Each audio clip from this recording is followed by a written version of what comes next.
E aí, segundão, que saudade, meus queridos. Hoje eu não botei a cara que eu tô com uma cara de morto, tô cansado, trabalhando bastante. Botei essa foto aqui, ó, que eu tô mais bonitinho. Segundo a gente já se viu mesmo.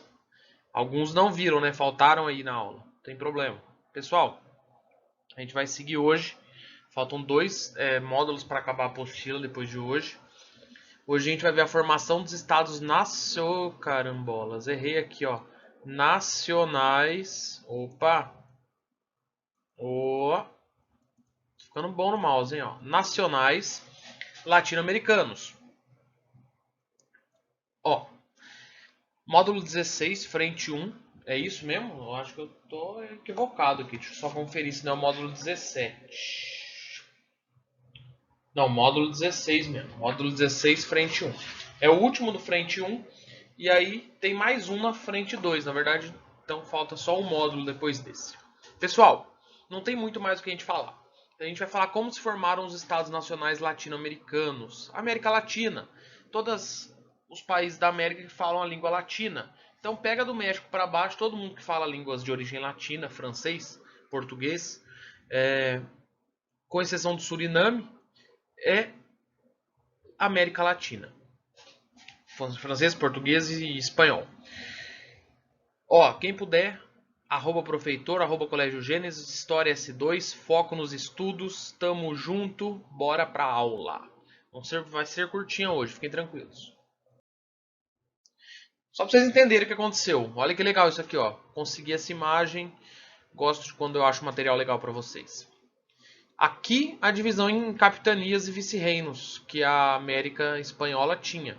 E aqui o tanto de países que nasceram. Olha o tanto de países. Olha a América Central, quantos países. Olha as Guianas. Olha o tanto de país. Fragmentou tudo. Acho que aí vocês conseguem visualizar bem o que aconteceu. Por que isso aconteceu mesmo, pessoal?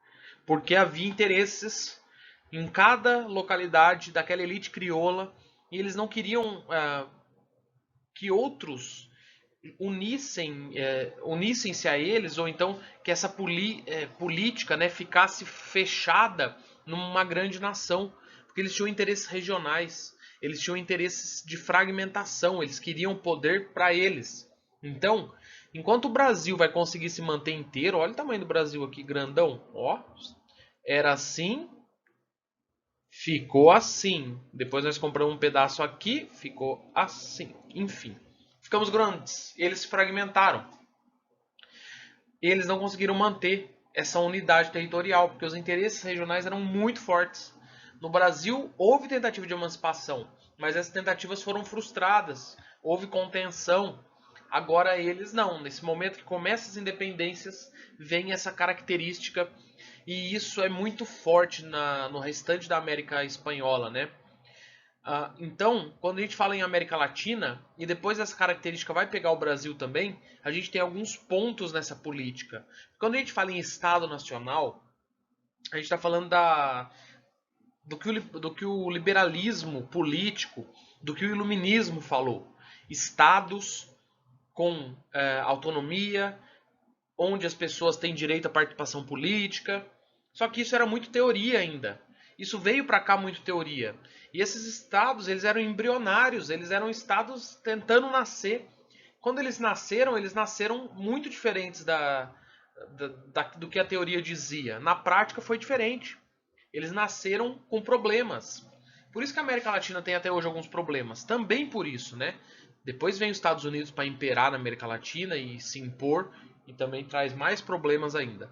Mas um dos problemas foi isso, foi essa tentativa de nascer, e nessa tentativa fez-se, né, a ideia de pegar o iluminismo foi frustrado, porque não foi igual, não conseguimos. Então vamos falar um pouco disso. Só tem esse slide mais aula, hoje é curtinha mesmo. Ó. Seguinte, característica desses estados nacionais. Estão nascendo estados com essa característica aqui, ó. Esse conceito tem que estar na ponta da língua de vocês, oligarquias. O que é uma oligarquia? É quando um grupo muito forte domina a política e impõe seus interesses. Não só a América Latina, espanhola. O Brasil também foi assim. O interesse de uma classe dominante Depois, quando a gente entra na república, porque o Brasil é atrasado nisso ainda mais. Nós somos monarquia. Quando a gente entra na república, oligarquia, os oligarcas, os latifundiários, barões do café. Lá também, no resto da América Latina, Chile, Argentina, enfim, esses grupos dominando a política e impondo seus interesses. Isso faz com que a população, de fato, não tenha real poder político. É falacioso, é teórico, a ideia é teórica. As massas não estão no poder de verdade. Dentro dessas oligarquias, a gente vai ter localmente chefes. A gente chama isso de caudilismo. Esses chefes, eles eram chefes políticos com poder militar.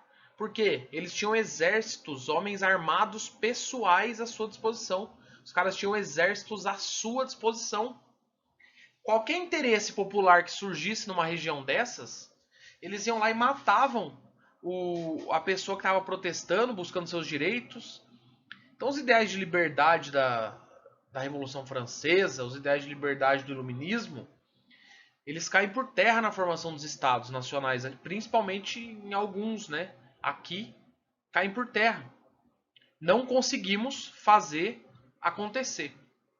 Beleza? Então tivemos problemas, muitos problemas. Aqui no Brasil, o caudilismo, a gente tem outro nome para ele, né? Ele vai ser muito forte nesse período, nem tanto, um pouco, né? A gente vai falar dos latifundiários, mas principalmente depois com os coronéis. Principalmente segundo o reinado, muito fortes coronéis. Coronelismo, caudilismo vem nessa onda. Esses chefes políticos, esses chefes regionais com muito poder. A nossa cidade foi formada por coronéis, o coronelismo, mandonismo, né? Esse poder político ele é pouco definido. Por quê? Porque há um mandonismo local, cada região, terra sem lei lá, o poder central não consegue controlar esse mandonismo local, cada coronel faz o que quer no seu canto, cada caudilho faz o que quer na sua região, manda e desmanda, porque ele tem exército. Coronel, quando a gente fala coronelismo no Brasil, esses caras não tinham patente militar nenhuma. Eles eram coronéis porque eles tinham jagunços, eles tinham homens armados à sua disposição, mas eram fazendeiros, latifundiários. Então, ó, uma coisa que vale lembrar aqui que novamente isso é abordado no final do módulo de vocês aí. Havia duas correntes de pensamento, republicana e monárquica. Principalmente dentre os libertadores, o republicano era o Simão Bolívar. E o José de San Martín, monarca. A corrente que mais pegou na América Latina foi a republicana. Mas foi uma república com características de mandonismo local. Não foi uma república da coisa pública, né? Então adotou uma república com essas características citadas acima. Só quem adotou monarquia foi o Brasil e o México. O Brasil e o México demoraram, o Brasil mais ainda do que o México, para se tornar república. Então mais problema ainda, mais atraso político a gente vai ter. E essas disputas de poder vai se manter em dois campos, entre liberais e conservadores. Vão ser os dois principais partidos da América espanhola e da América portuguesa, da América Latina de forma geral. Então nascem partidos liberais, que são mais à frente em termos econômicos, propõem mudanças, e os mais conservadores, que têm ainda mais medo de trazer mudanças e essa mudança colocar os mais pobres no poder de alguma forma. Então, a gente vai estudar nas próximas aulas, a gente vai falar bastante sobre esse aspecto político, como isso refletiu no Brasil também, beleza? Falta uma aula só. A gente vai ver o que está acontecendo no mundo no século XIX, enquanto todas essas mudanças políticas do iluminismo acontecem, surgem as ideologias do século XIX, o socialismo, o liberalismo econômico, enfim, o anarquismo, e a gente vai ver isso na nossa próxima aula. Estou desenhando um coração aí. Sei que alguns só ouvem, né? Aí, ó, desenhei aí, ó. Tá muito bonito, mas foi feito com carinho. A gente se fala, senhores. Até mais. Ó, fiz até uma flecha aqui, ó. Beijos. A gente se encontra. Qualquer coisa, Qualquer dúvida, mandem no privado.